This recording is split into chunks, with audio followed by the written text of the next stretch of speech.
How's it going, guys? Nakarama here, and welcome to the first tree. I don't actually exactly know what this game is about. This game was obtainable for free on Epic Games, and I thought I'm going to play it. All I know is you play as a fox, which I find adorable.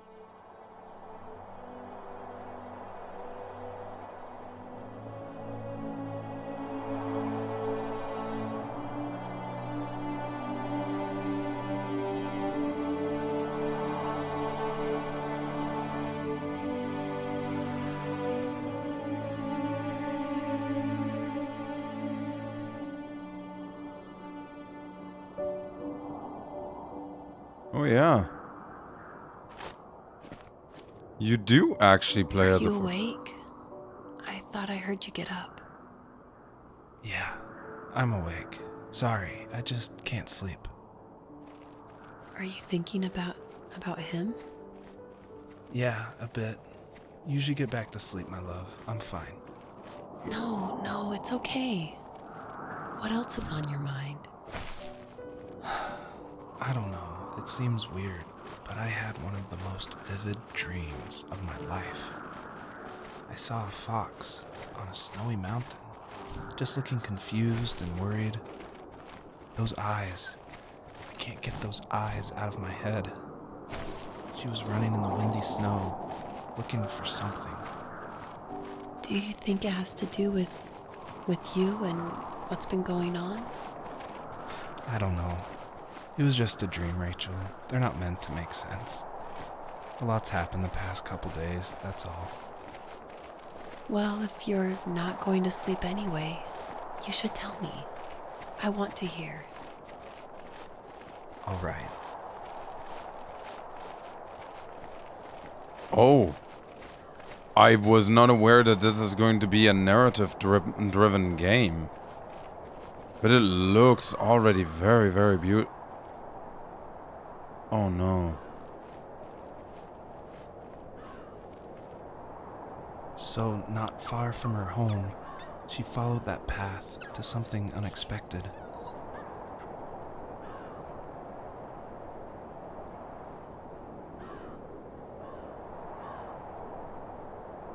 No.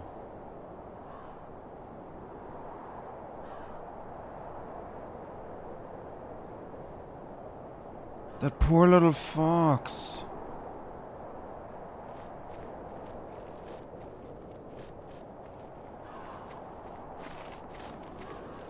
She couldn't stay, though. She had to find her other two children. So she took that path.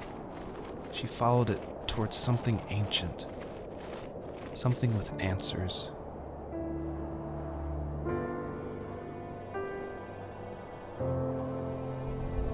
Oh. I understand.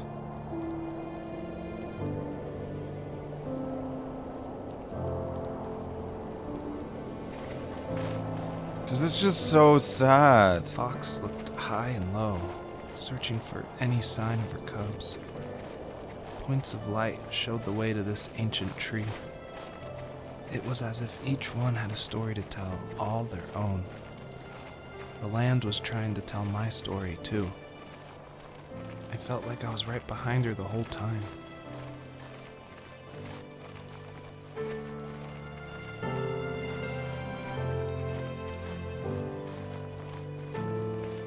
I do have to say, the voice acting is amazing. Like, these type of games I can easily play every once in a while because these type of games can be extremely beautiful.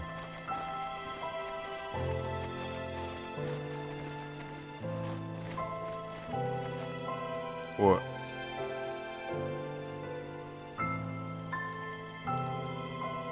what are those bouncy seats doing here?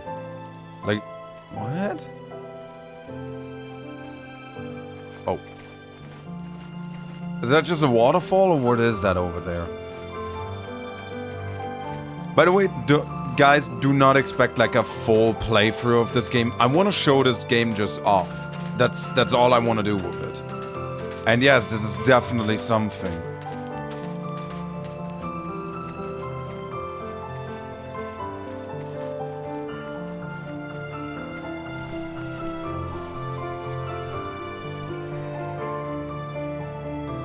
As a kid, did you ever do show and tell in your class? Yeah, I think I only did it once, when I was in the 4th grade. You know how my life was around then. I wanted to show my class what helped pass the time and distracted me, so I brought a dozen paper cranes I had made.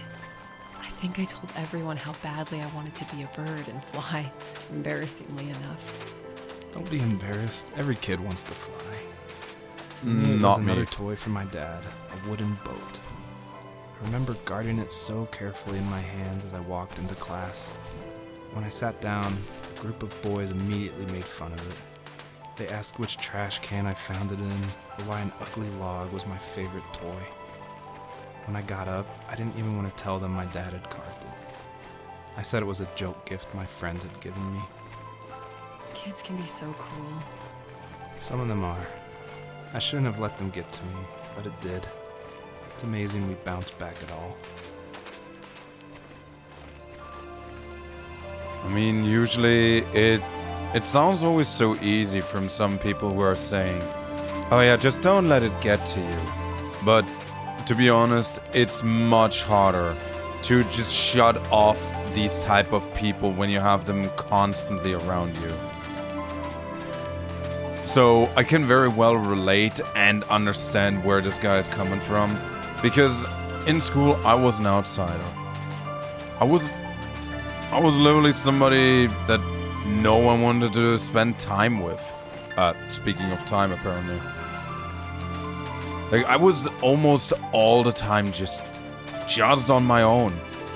Like, I didn't have really friends. Like, the only friend that I actually ever had back then, like, that came way later. For the entire rest of the time, I was, though, always on my own. I was doing everything I could and pushed through whatever situation was presented to me. That was basically my motto. Just close your eyes and push on.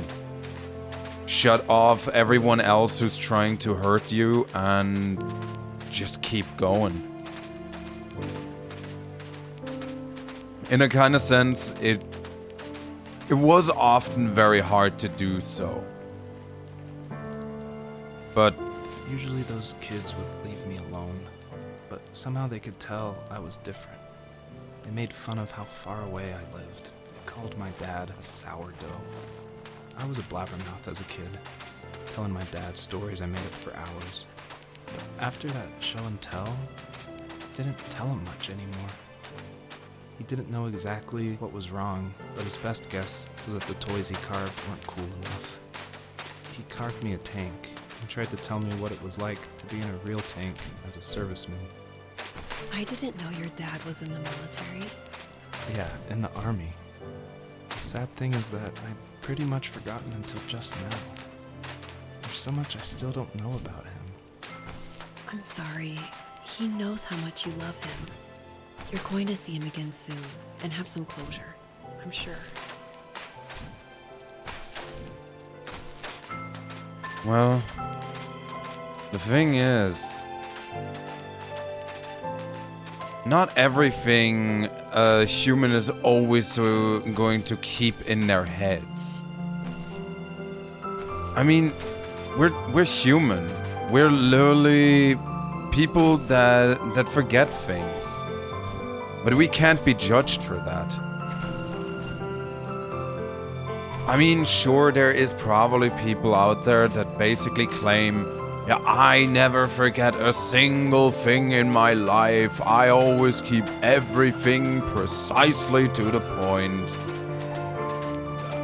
That may be, maybe. I don't know. But to me, that's just impossible, because life is throwing so much things at you and so many things you need to keep track of. I don't think that anyone can basically keep everything in their head. At least once or twice, these people have definitely also forgotten something. May it be like a birthday, may it be like an important date, or, by the way, by date I don't mean like a lover's date or something, because that would be quite devastating, to be honest. But I just don't believe that there's people out there that literally never forget anything. Except they have like one of those minds that literally can keep everything in their heads. Like, for example, there is people that can like read extremely fast. The older I got, the more I withdrew. I asked myself, why talk to anybody anyway? Why bother when I'm happy by myself? I started drawing a lot, mostly animals I saw in the woods by my home. I then imagined designing my own hideouts with things like TVs and pantries full of chips and cookies. I think that idea of leaving home and drawing blueprints started my career. I found a lot of solace in that. I'm not surprised, but I did the same thing, you know? There's something special about having a place to call your own. And now look at us. Well, if you count renting in an overpriced city.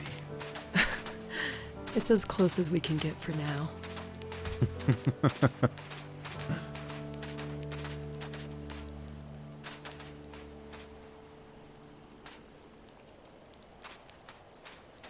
Oh, was that supposed to be like a cardboard fort?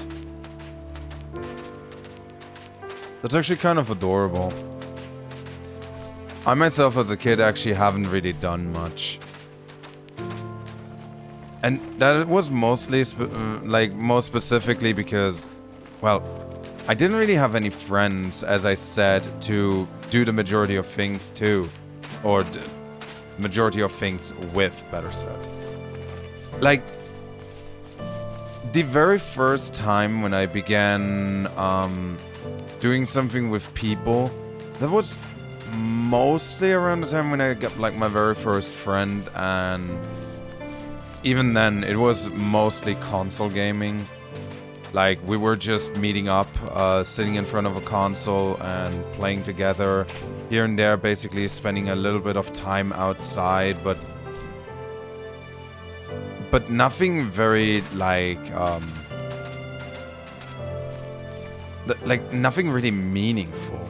Like, some other people, they basically go out with their friends, build like tree houses,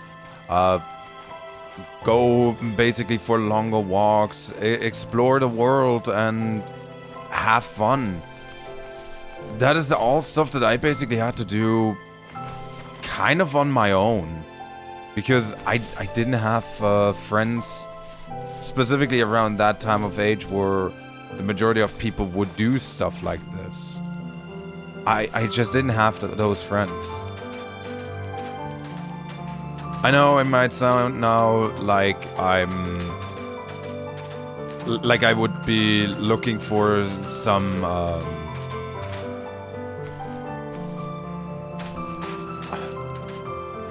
well,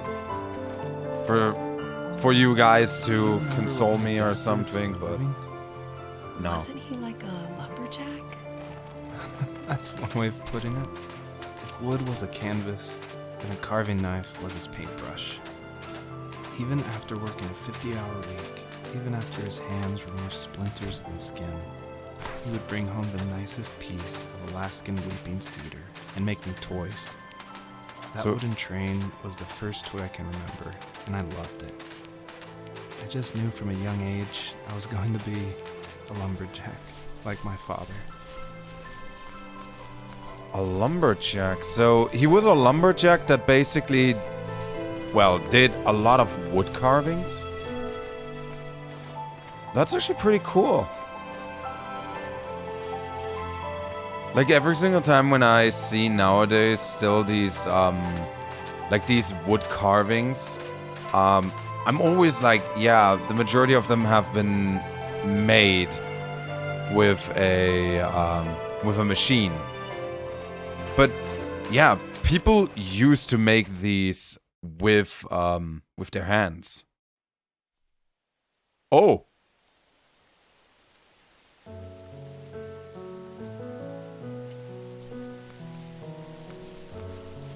Oh my god, this is beautiful.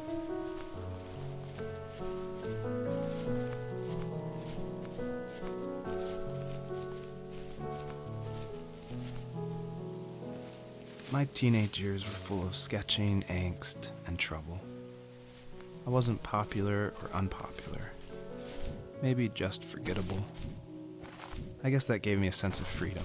So I hung out with crazy kids, doing crazy things, even though I mostly just watched the chaos ensue. We did it all. Put fireworks in mailboxes, hide roadkill in people's garages, break windows of the barber shop in Anchorage. My dad was furious, but he was so busy working he couldn't do much to stop me from going out. I think being an adult means there's no one to stop you making hard decisions. He had to make a living, and he couldn't be in two places at once. Yeah, I realize that now. But at the time, I was sure he was more interested in growing his business than what was going on with me. That would never be true. Oh.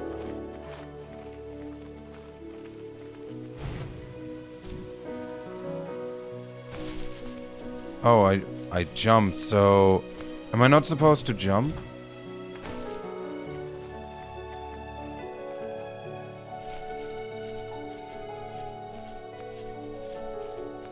So where do I bring these butterflies to?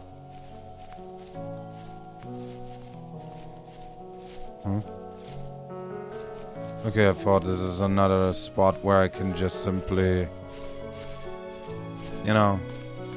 dig. Damn, this police car. The things that this person is actually talking about, I actually didn't do that. Like, even in my teenage phase, not really. He was working another late night, and my friends were over, saying how bored they were and how they had come all the way out to my house for nothing. One of them mentioned how that old, ugly beyond belief truck was still in the garage, and how we should take it for a spin. I was only 15, Oh dear. so I kind of fought it for a while. The next thing I knew, we were careening around the mountain path, rocks spitting onto the sides of the cliff, while my dad's cringeworthy bluegrass blared out the speakers. I drove while my friends were in the back of that yellow and purple truck, throwing beer bottles and trash at anything remotely interesting. Felt like I was soaring in the air with borrowed wings. But all good things have endings.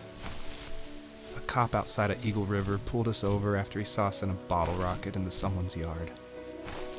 What followed was a long night of talking to disappointed adults and feeling smaller than ever. Well, because something like that is literally the dumbest thing you could have done. But then again, young and dumb.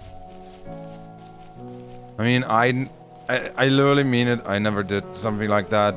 Mostly because from what I learned from the world itself and how I basically managed with a lot of things, I mostly stood to myself. Oh, better said, I mostly kept to myself. Which meant I wasn't really doing like anything crazy. I wasn't like blowing up letter boxes or something. I mean, I didn't see any use in this kind of stuff. After he drove me home from the police station, I blew up at him, saying how I never wanted to be like him, how I was gonna be someone and leave that hick icebox for good. He just looked forward at the road with tired eyes. I took out that bluegrass tape from the cassette deck and chucked it out the window.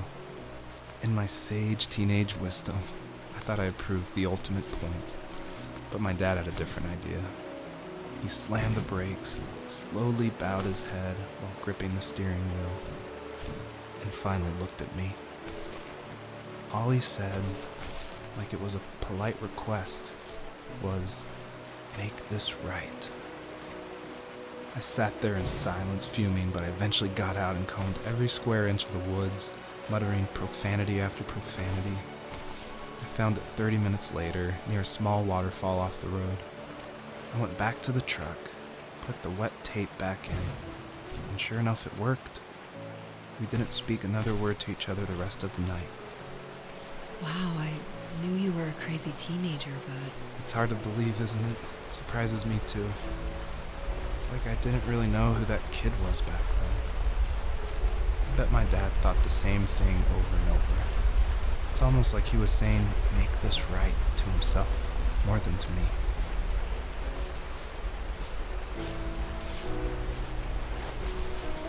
Yeah, there's a lot of things where parents are not inherently, like, trying to be bad to us. Like, not at all. Parents want actually the best for us. It's just often we do not see that. Like, specifically when we're younger.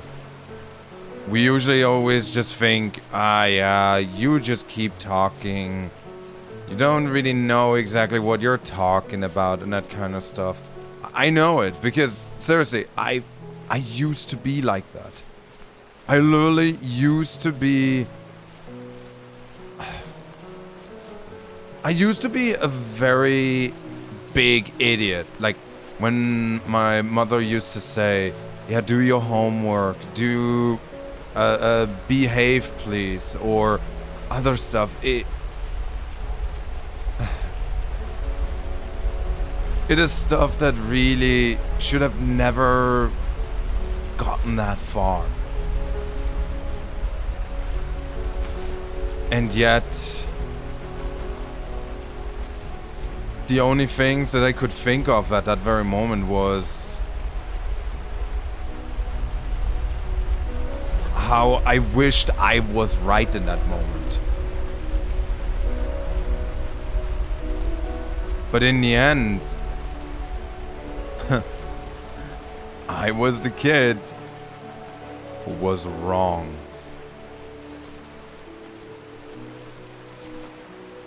And nowadays, when I think back at some of the things that I've done, like, it feels almost like, seriously, why was I arguing back then? My friends would laugh about that night and talk about how crazy it was. And I laughed along, pretending it didn't bother me. But it did.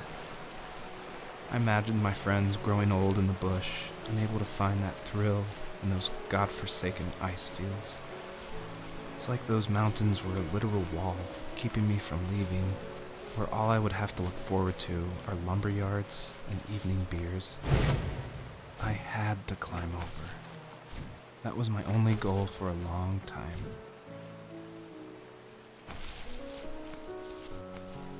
Well, I would say when you start overstepping your boundaries, you should know what you want to do afterwards, and specifically where you want to go with that. If there was some way I could take my love of drawing and turn it into a way of escape, nothing would make me happier. I wanted to create instead of tearing trees down. I wanted to move to the lower 48, not because I hated it there in Alaska, but I hated the idea of it. It's like all of that spite inside me had created this monster which followed me around my whole teenage years.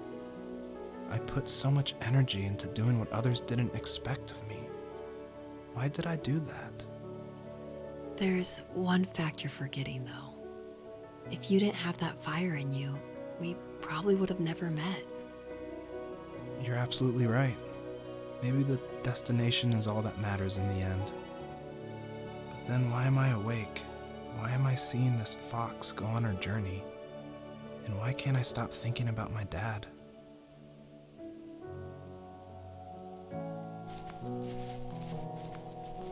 I kind of sense it reminds me a little bit about myself. I used to move forward all the time, but sometimes it's just good to basically look back and appreciate the roots where you're coming from. And specifically, thank for the roots that have basically brought you to where you are.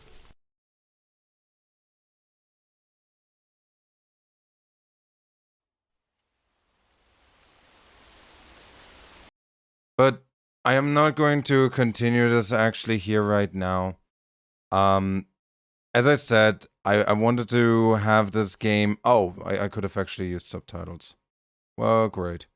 But yeah, I just wanted to show this game a little bit off. I wanted to show to people that this game exists and you can obtain this game on Epic Games. I do not know if you can get it also on Steam, but I do believe you can.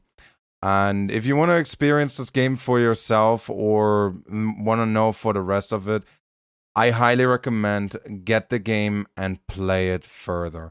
This is a beautiful experience. The game looks astonishing, even on medium graphics, like I have to say. And I can only say this. This is a beautiful game. So for now, though, thank you all so much for watching, and also thank you all so much for just listening to my rambling. I know this was a different type of video than usually, but I just felt like I had to play this. So yeah, for now, thank you all so much for watching. As I said, if you liked it, then leave back a like and a comment. Tell me what you thought about it. If you want to see more, then feel free to subscribe to the channel, click the bell icon to be always up to date for new content, and don't forget, share the videos around, it helps our channel to grow. And as per usual, I hope to see you guys in the next video. Till then, bye bye.